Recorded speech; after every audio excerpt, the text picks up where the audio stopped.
Assalamualaikum warahmatullahi wabarakatuh. Selamat pagi anak-anak. Baik, perkenalkan nama Ibu Tri Farhana, NPM 2140301203. Di sini Ibu akan menjelaskan materi mengenai teks puisi pada pembelajaran kelas 10 semester 1 ya. Baik, langsung saja Ibu share ini.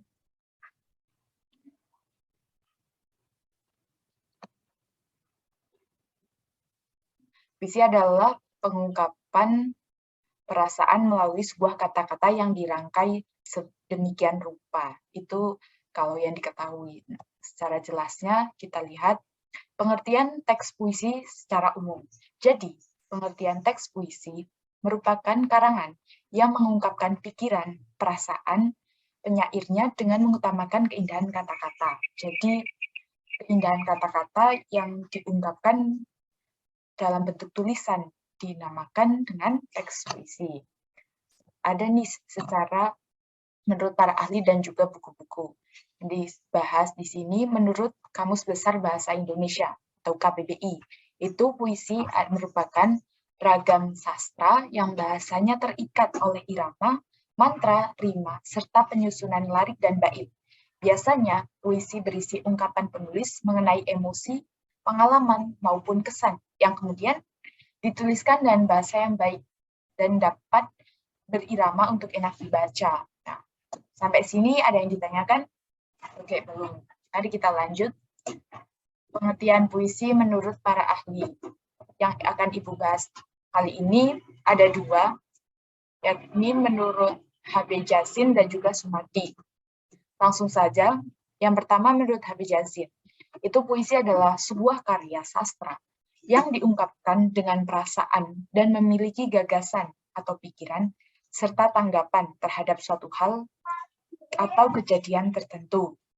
Jadi, kalau menurut H.B. Jazin ini, puisi adalah karya sastra yang diungkapkan dengan perasaan dan memiliki gagasan atau ide pokok. Lanjut, berikutnya menurut Sumardi. Sumardi ini juga berpendapat bahwa puisi adalah sebuah karya sastra dengan menggunakan bahasa yang telah dipadatkan, dipersingkat, serta diberi irama, sehingga dapat mengalir kata-kata bermakna kiasan ataupun imajinatif. Jadi, kalau menurut Sumardi ini, puisi itu adalah karya sastra yang dipadatkan. Jadi, kalian kan tahu kalau puisi itu kan bahasanya pendek-pendek, singkat-singkat. Jarang kan kalau ada puisi yang panjang sampai seperti novel, itu kan tidak ada. Jadi, kalau menurut Sumardi ini bahasanya adalah dipadatkan gitu atau dipersingkat. Sebenarnya masih banyak pengertian puisi menurut para ahli lainnya, tapi yang Ibu bahas fokus ini hanya pada H.B. Jazin, Sumardi, dan juga KBBI. Mungkin kalau kalian mau referensi lain bisa mencari di internet atau juga di buku pelajaran kelas 10 materi bahasa Indonesia itu ada, silahkan dibuka saja nanti ya. Yang kedua ada unsur-unsur pembangun puisi. Apa itu unsur-unsur pembangun puisi? Jadi, unsur-unsur pembangun puisi adalah unsur-unsur di mana tanpa unsur tersebut tidak akan ada sebuah puisi. Jadi merupakan komponen-komponen yang harus ada dalam puisi. Nah, unsur-unsur pembangun puisi ini ada berapa? Ya betul, ada dua. Apa aja? Yang pertama, satu ada struktur fisik dan juga struktur batin. Yang kita bahas pertama ada struktur fisik. Nah, apa itu struktur fisik? Struktur fisik adalah struktur yang dapat dilihat secara fisik atau kita dapat dilihat secara nyata tanpa disaring dulu atau diserap dulu gimana. Jadi secara konkret itu ada 6. Yang pertama ada diksi.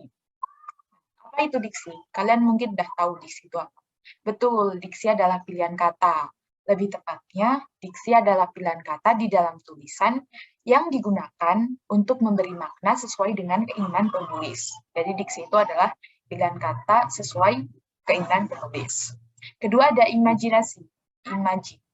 Imaji itu adalah kata-kata yang diperjelas untuk mengkonkret atau memperjelas apa yang dinyatakan oleh penyair. Jadi bahasanya imaji itu mempertegas apa yang dilakukan oleh penyair. Ketiga unsurnya ada kata konkret. Kata-kata yang memiliki makna atau acuan yang bisa dirasakan, didengar, dilihat, dicium oleh para indera. Jadi secara nyata, kata-kata yang nyata gitu bahasanya. Kebalikan dari kata ya benar, kata kiasan atau kata yang memiliki makna tersirat. Selanjutnya ada gaya bahasa. Gaya bahasa adalah pemanfaatan kata-kata ragam tertentu oleh efek-efek tertentu yang membuat karya sastra itu semakin hidup. Nah, yang kalian tahu seperti apa contohnya? Ya betul. Contohnya majas hiperbola ya. Hiperbola itu kan adalah majas yang melebih-lebihkan. Jadi tidak sesuai dengan kenyataan, tapi digunakan untuk memperindah sebuah karya sastra, yakni puisi. Selanjutnya ada rima. Apa itu rima? Ya betul. Rima adalah pengulangan bunyi yang berselang, baik di dalam larik sajak maupun pada akhir larik sajak yang berdekatan. Jadi rima itu adalah pengulangan bunyi pada puisi. Yang terakhir, ini ada tipografi. Nih, tipografi.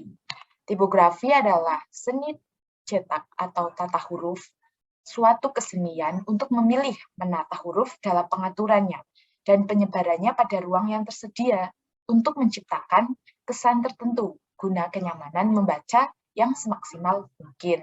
Jadi tipografi adalah seni cetak atau tata huruf. Nah, begitu ya.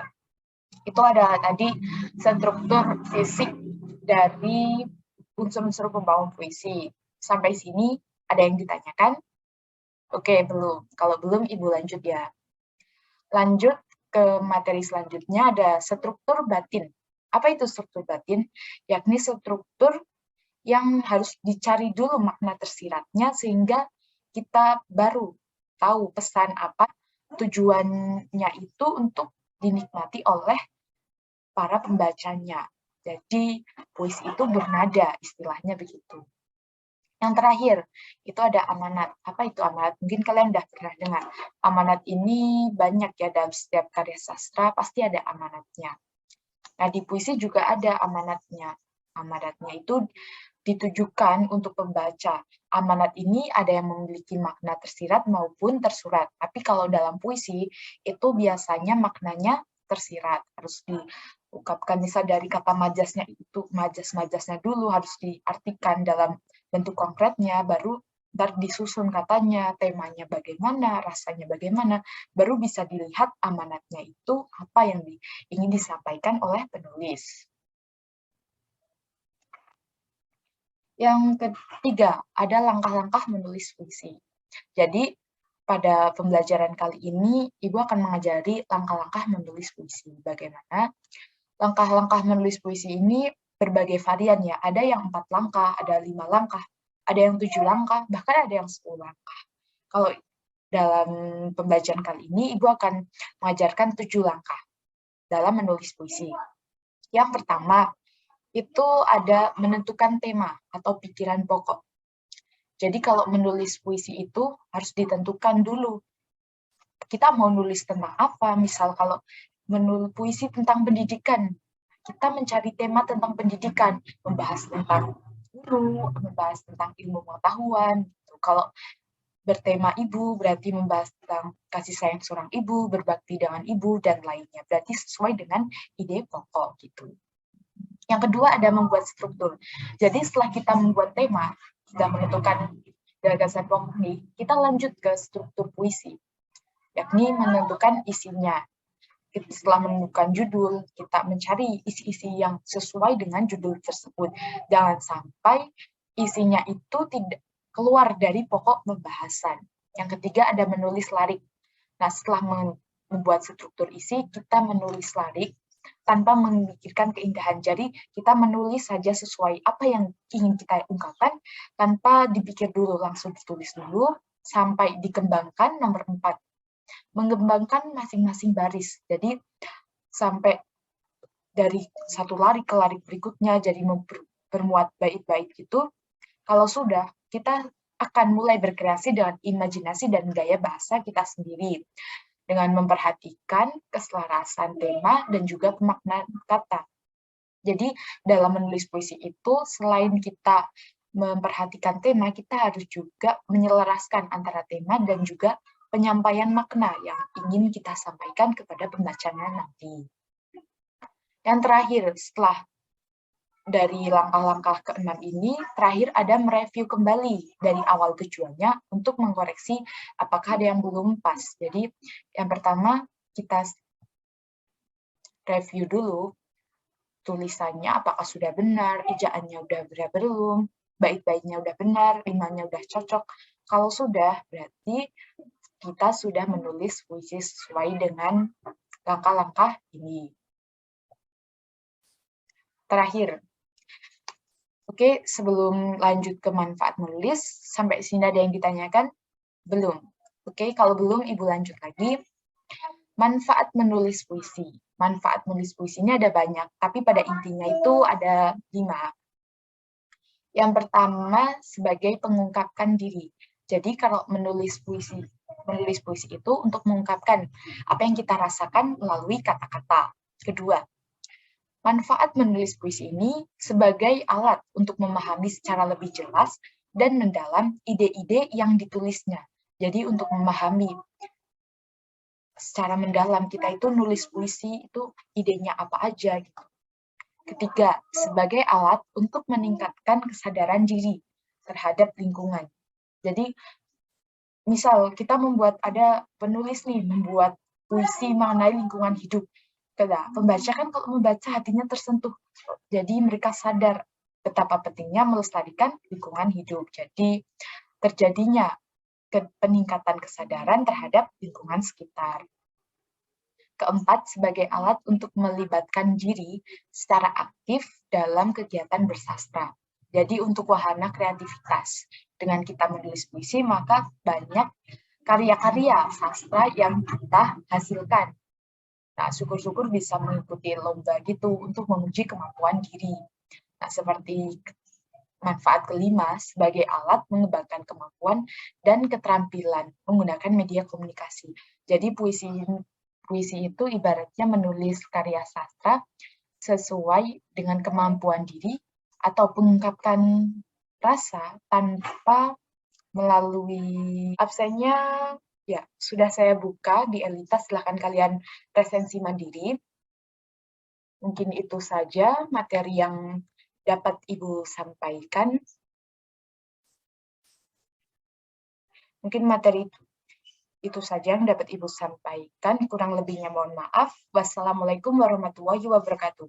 Selamat pagi, semangat belajar, dan juga terima kasih. Semoga sukses. Terima kasih.